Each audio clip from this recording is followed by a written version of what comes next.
Hello students, आज की class में हम आरएस नॉमेनक्लेचर पर बात करेंगे।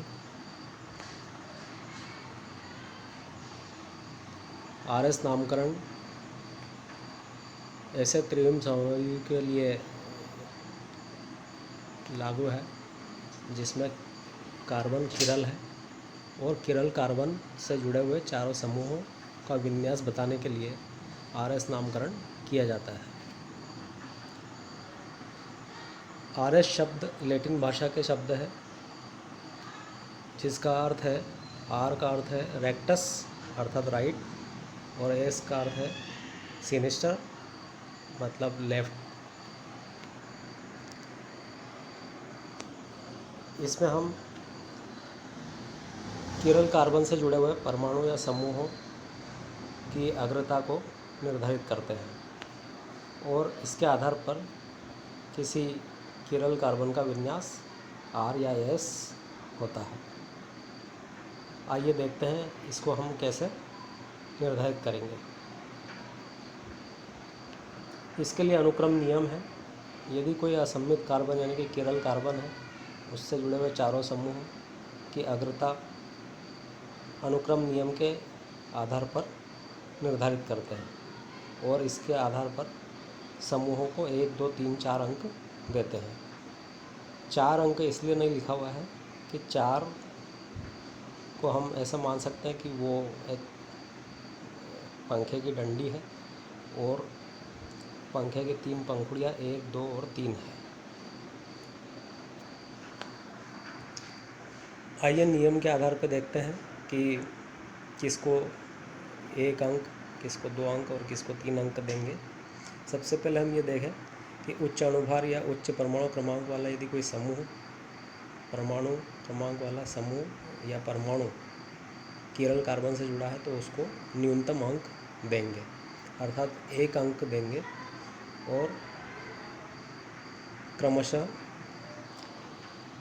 घटते परमाणु क्रमांक या अणुभार के आधार पर 2 या 3 अंक प्रदान करेंगे। फिर 1 से 3 की तरफ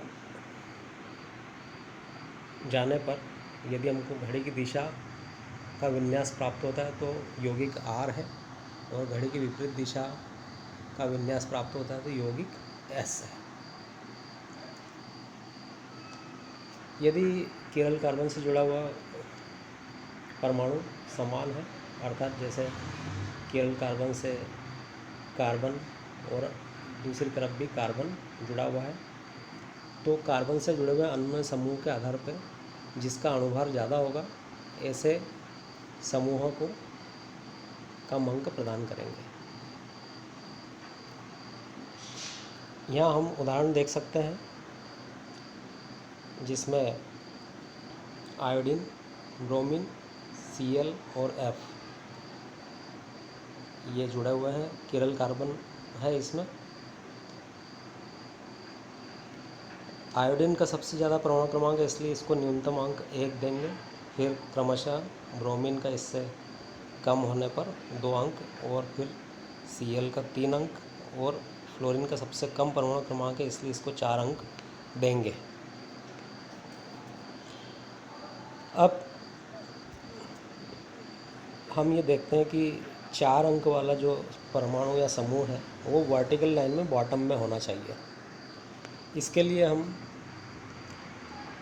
यौगिक में अंतर परिवर्तन भी करते हैं। यदि 4 अंक वाला बॉटम में ही है नीचे की तरफ तो परिवर्तन करने की आवश्यकता नहीं है। 1 से 3 की तरफ जाने पर यदि घड़ी की दिशा प्राप्त होती है तो यौगिक आर है और 1 से 3 की तरफ जाने पर यदि घड़ी की विपरीत दिशा प्राप्त होती है तो यौगिक एस है। जैसे नीचे वाले एग्जाम्पल को देखें,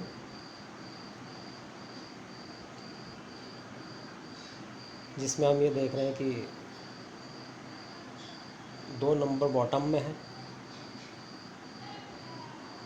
और 4 नंबर इसके जस्ट ऊपर की तरफ टॉप में है, इसलिए यहाँ अंतर परिवर्तन की आवश्यकता है। तो अंतर परिवर्तन इस प्रकार होगा कि यौगिक का मूल विन्यास बना रहे। तो सबसे पहले हम 4 वाले को नीचे और 2 वाले को ऊपर ले जाएंगे। तो फर्स्ट इंटरचेंज चलाएगा तो 4 की जगह 2 आ जाएगा और 2 की जगह 4 आ जाएगा। 4 इस तरह से बॉटम में आ गया है। लेकिन अब सेकंड इंटरचेंज की भी आवश्यकता होगी, क्योंकि यौगिक का मूल विन्यास पुनः प्राप्त करना है। तो इसके लिए 1 और 3 जो आमने सामने है इनका इंटरचेंज करेंगे। तो 3 के स्थान पर 1 और 1 के स्थान पर 3 आ जाएगा। इस तरह से मूल यौगिक प्राप्त हो जाएगा और 4 नंबर वाला समूह या परमाणु नीचे की तरफ बॉटम में आ जाता है। अब हम यौगिक का विन्यास देख सकते हैं। 1 से 3 की तरफ जाने पर घड़ी की दिशा हमको प्राप्त हो रही है, अर्थात ऐसा यौगिक R है। ऊपर वाला यौगिक में भी हम 1 से 3 की तरफ जा रहे हैं तो घड़ी की दिशा हमको मिल रही है, 4 नंबर वाला बॉटम में है, इसलिए यौगिक R होगा।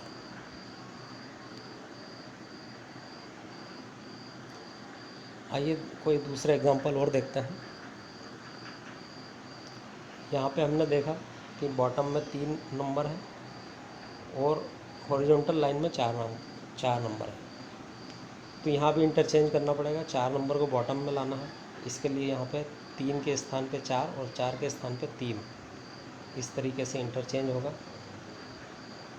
और फिर ऊपर वाले समूहों का इंटरचेंज सेकंड में होगा, 1 के स्थान पर 2 और 2 के स्थान पे 1, ऐसे इंटरचेंज होगा। 4 नंबर जैसे ही बॉटम में आएगा हम 1 से 3 की तरफ जाएंगे तो घड़ी की दिशा हमको प्राप्त हो रही है। इसका मतलब ये है कि यौगिक R है। ये उदाहरण नीचे की तरफ बताया गया है।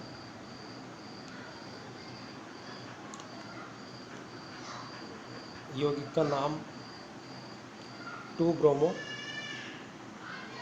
ऑक्टेन है, 2-ब्रोमो ऑक्टेन, जिसमें हम ब्रोमीन को 1 अंक दे रहे हैं क्योंकि सबसे ज़्यादा इसका परमाणु क्रमांक है। इसके बाद में आगे हम देखें कि इस सेंटर वाले कार्बन से CH3 और ऊपर की तरफ C6H13 जुड़ा हुआ है। C6H13 का परमाणु भार ज़्यादा है, अणु भार ज़्यादा है, इसलिए C6H13 को हम 2 नंबर और CH3 को 3 नंबर देंगे। ब्रोमीन को 1 नंबर देंगे क्योंकि परमाणु क्रमांक सबसे ज़्यादा इसका है। हाइड्रोजन का सबसे परमाणु क्रमांक कम है, इसलिए 4 नंबर इसको देंगे। अब 4 नंबर हॉरिजॉन्टल लाइन में है, इसको बॉटम में लाने के लिए हम इंटरचेंज करते हैं। तो 3 का 4 से और 4 3 की जगह आ जाएगा। फिर सेकंड इंटरचेंज में फर्स्ट और सेकंड का इंटरचेंज होगा, जिससे कि मूल यौगिक प्राप्त होगा। अब हम देखें कि 1 से 3 की तरफ जाने पर घड़ी की दिशा हमको प्राप्त हो रही है, तो यौगिक R है।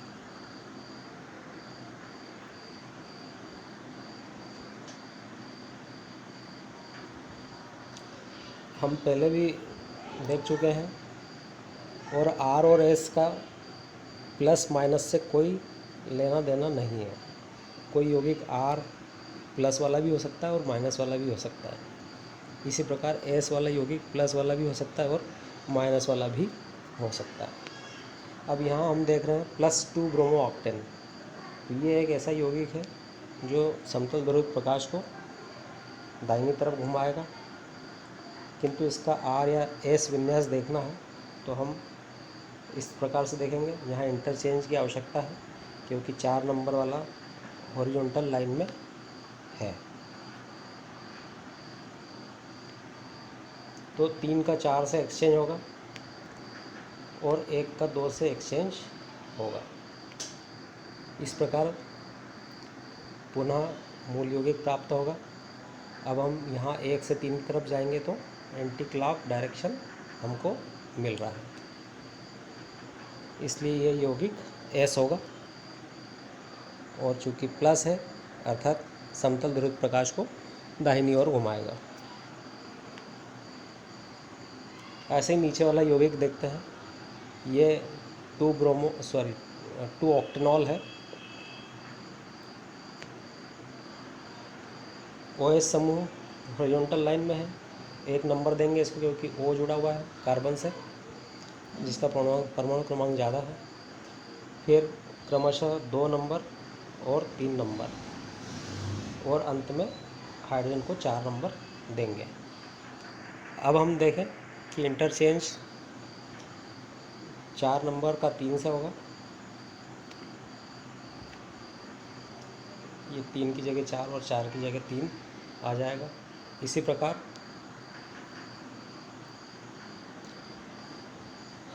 1 का 2 से इंटरचेंज होगा, तो मूल यौगिक हमको प्राप्त हो जाएगा, जो हम देख रहे हैं कि R यौगिक है, अर्थात 1 से 3 की तरफ जाने पर हमको घड़ी की दिशा प्राप्त हो रही है। तो ये एक यौगिक है जो R-2 ऑक्टेनॉल है।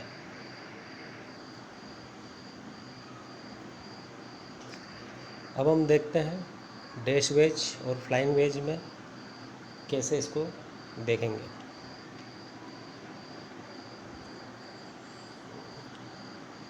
इस यौगिक को देखें,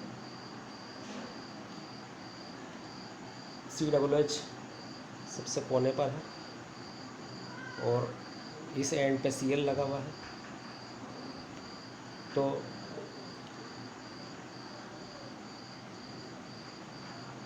चूँकि इसमें ब्यूटेन लिख दिया है, तो ये ब्यूटेनोइक अम्ल नहीं है, बल्कि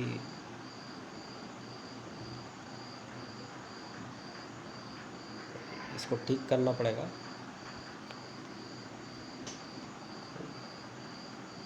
ये कुछ इस तरह से नंबर कर दिया है कि ये ब्यूटेनोइक अम्ल है, किंतु ये पोजीशन Cl की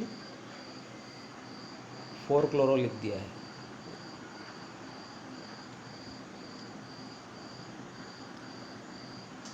चलिए इसको छोड़ते हैं।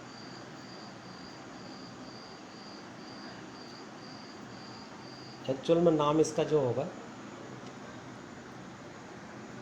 वो होगा, इस पे चूँकि 1, 2, 3 और ये 4 नंबर का ये कार्बन होगा, इस तरह से ये श्रृंखला बनेगी, और ये श्रृंखला जो है 4 कार्बन की होगी, और ये Cl जो है वो 3 नंबर पे है, इसलिए इसको हम 3 क्लोरो लिखेंगे। 3 क्लोरो ब्यूटेनोइक अम्ल, जिसमें हम ये बोल रहे हैं कि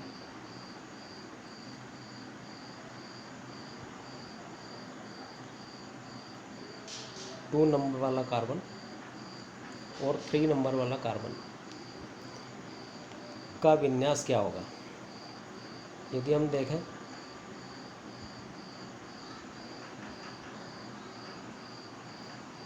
इसी को मैंने ऐसा लिखा हुआ है, छोटा करता हूँ। CH3 यहाँ सॉलिड वेज में बताया हुआ है, इसका मतलब यहाँ पे यदि नहीं बताया हुआ है, वो एक H है, हाइड्रोजन है, वो डैश वेज में है। यहाँ पर H नहीं बताया है, किंतु जब डैश वेज में CH3 है, इसका मतलब सॉलिड वेज में H है।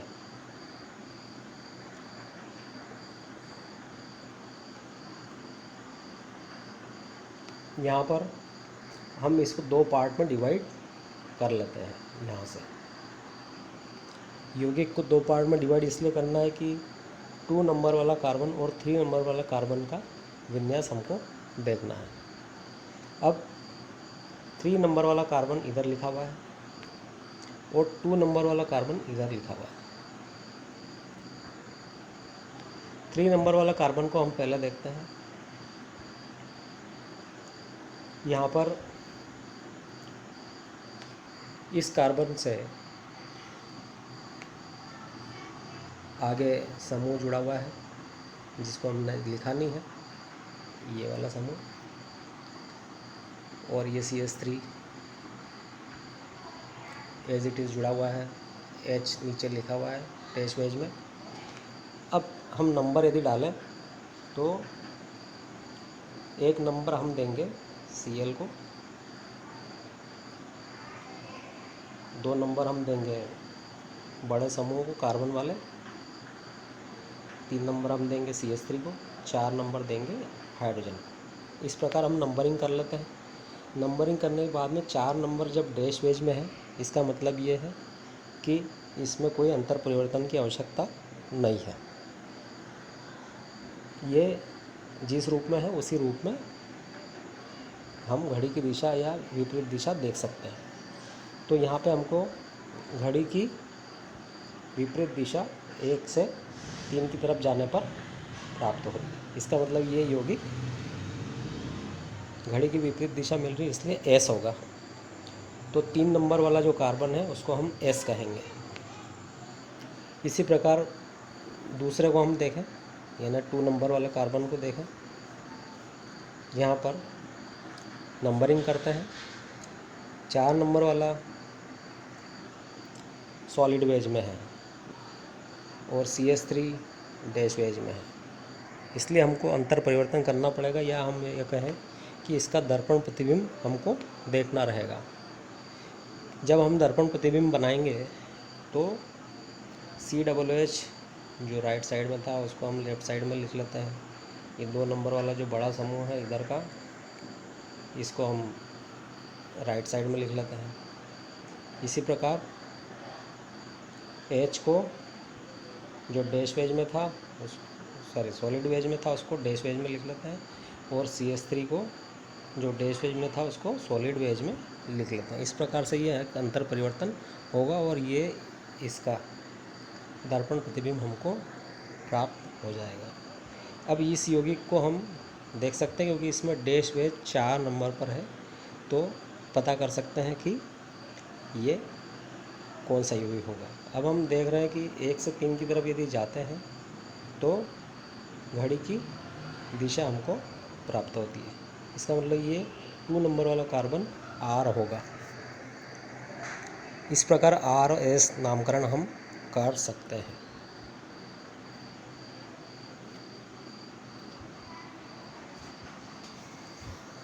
आइए अब वाल्टन प्रतिलोमन की बात करते हैं। वाल्टन प्रतिलोमन में हम किसी यौगिक को, यदि कोई प्लस यौगिक है अर्थात समतल ध्रुव प्रकाश के प्रति इसकी जो है वो दाहिनी तरफ घुमा रहा है, तो वो किसी रिएक्शन पर अगला जो यौगिक प्राप्त होगा वो माइनस वाला होगा, अर्थात समतल ध्रुव प्रकाश को बाईं ओर घुमाएगा।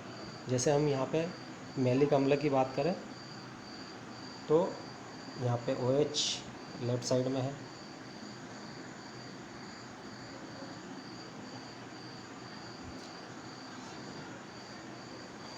और जब इसकी PCl5 के साथ रिएक्शन होगी तो ये प्लस मैलिक अम्ल था, इसमें OH लेफ्ट साइड में है।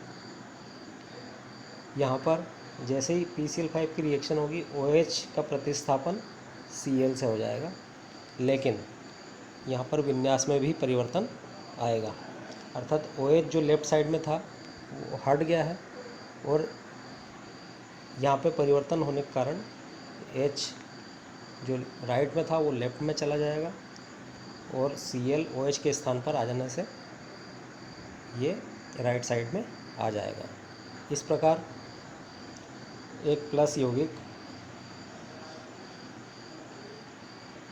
माइनस यौगिक में परिवर्तित हो जाता है जबकि PCl5 की रिएक्शन हाइड्रोक्सी कंपाउंड पे हो रही है।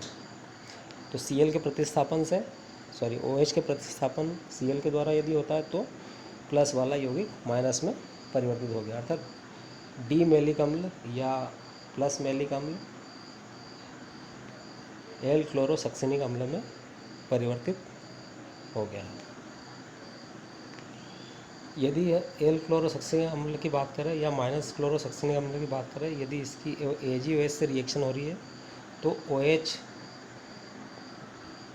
Cl को हटा के OH लग जाएगा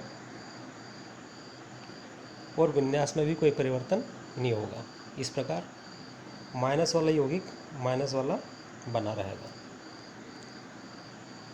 फिर इसी की रिएक्शन जब हम PCl5 से कराते हैं वापस से, तो OH का प्रतिस्थापन Cl के द्वारा होगा।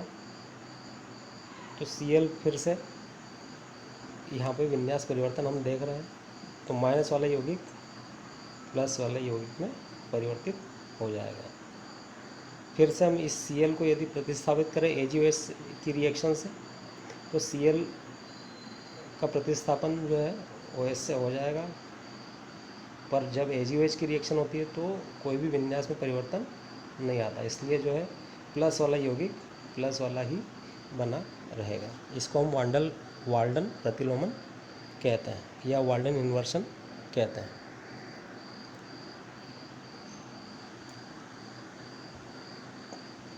अब हम R माइनस, जैसे बोला कि कोई यौगिक जो है R माइनस है, जैसे इस एग्जांपल को देखें R माइनस 2 ब्रोमो ऑक्टेन, तो 2 ब्रोमो ऑक्टेन कंपाउंड का नाम है, R उसका विन्यास है और माइनस अर्थात समतल ध्रुवित प्रकाश को वो बाई तरफ घुमा रहा है। इसको NaOH के साथ यदि हम रिएक्ट करवाते हैं तो Br जो राइट साइड में था वो प्रतिस्थापित हो जाएगा OH से, किंतु विन्यास में परिवर्तन आ जाएगा और OH लेफ्ट साइड में आ जाएगा। इस प्रकार जो है जो माइनस वाला यौगिक था वो प्लस वाले यौगिक में परिवर्तित हो जाएगा। यहाँ पर हम R और S विन्यास की बात करें तो H यहाँ पर हॉरिजॉन्टल लाइन में है, यहाँ पर भी H हॉरिजॉन्टल लाइन में है। इसका मतलब जो विन्यास है उसमें डबल इंटरचेंज की आवश्यकता होती है, तब जाके H नीचे आएगा। इसका मतलब ये है कि यहाँ पे हम यदि रोटेशन देखेंगे तो इसके विपरीत प्राप्त होगा। जैसे इसको हम नंबर देते हैं, Br 1 नंबर है, C6H13 2 नंबर है और CH3 3 नंबर है, H 4 नंबर है। 1 से 3 की तरफ जाने पर ये घड़ी की विपरीत दिशा हमको प्राप्त होती है। अब घड़ी की विपरीत दिशा मिल रही है, इसका मतलब ये है कि H हॉरिजॉन्टल में है, यदि बॉटम में आएगा तो इसका मतलब घड़ी की सीधी दिशा हो जाएगी, अर्थात यौगिक R होगा। इसी प्रकार से यहाँ पे भी 1 से 3 की तरफ जाएंगे, घड़ी की विपरीत दिशा घड़ी की दिशा हमको मिल रही है, पर चूँकि H हॉरिजॉन्टल लाइन में है इसलिए ये जो है घड़ी की दिशा वास्तव में घड़ी की विपरीत दिशा मानी जाएगी। इसका मतलब H जब बॉटम में आएगा तो घड़ी की विपरीत दिशा हमको मिलेगी, अर्थात यौगिक S होगा। तो हम देख रहे हैं कि यहाँ इन्वर्जन भी हो रहा है और R वाला यौगिक S में परिवर्तित हो जा रहा है, माइनस वाला यौगिक प्लस में परिवर्तित हो जा रहा है। तो ये है वाल्डन इन्वर्शन, जिसमें हम R और S प्लस माइनस सब देख सकते हैं। तो स्टूडेंट्स आज के सेशन में बस इतना ही। Thank you. यदि कोई क्वेरी है तो गूगल क्लास सेक्शन में पूछ सकते हैं। Thank you very much.